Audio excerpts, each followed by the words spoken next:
निहाओ निहाओमा म के पढ्न गइरहेको छु। खोइ च्याओ भनेको पासपोर्टलाई खोइ च्याओ भन्छ। अनि काउ भनेको हाइट, ती भनेको लो, रे भनेको हट, छाङ भनेको लङ, ताओ भनेको मेनी,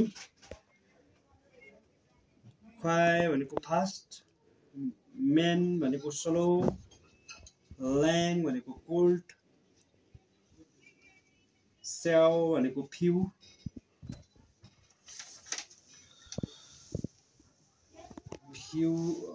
फे भनेको फ्लाइ गर्नु उड्नु, ने भनेको होल्ड गर्नु समात्नु, फा भनेको सेन्ड गर्नु, च्या भनेको लिप, खोइ भनेको रिटर्न,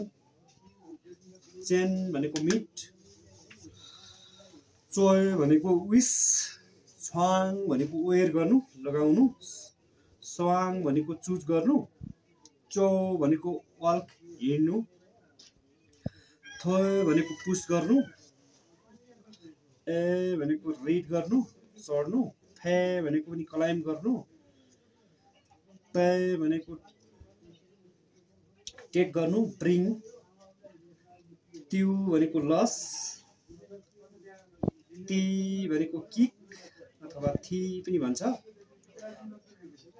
छाङ भनेको टेस्ट,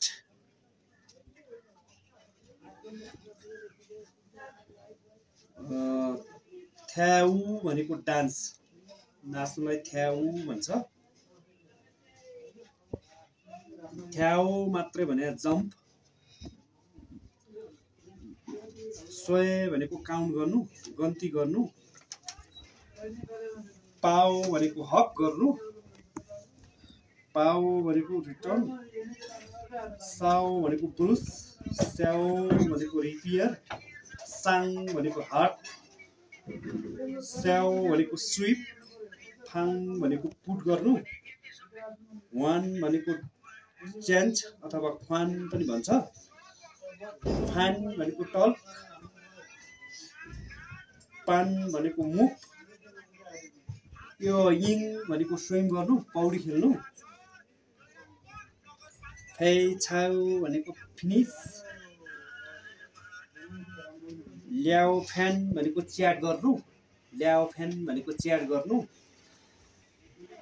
ख्वान भनेको रिटर्न, साओ भनेको से, एन भनेको विन गर्नु विजेता, सौ भनेको लुज हार्नु,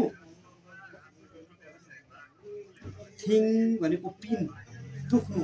दुखाइ, थोङ पनि भन्छ पिन दुखाइ, एन भनेको किस गर्नु, स्वाङ भनेको प्लान्ट, फेन भनेको डिभाइड गर्नु भाग लाउनु, यो खुइ भनेको डेट, फ्यान्सु भनेको ब्रेकअप, चिख्वा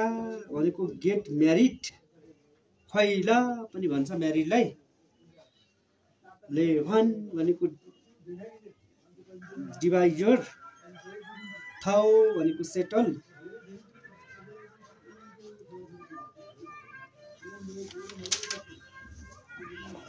ला थाफु भनेको ड्राई, से भनेको एक्सप्लेन वर्णन गर्नु,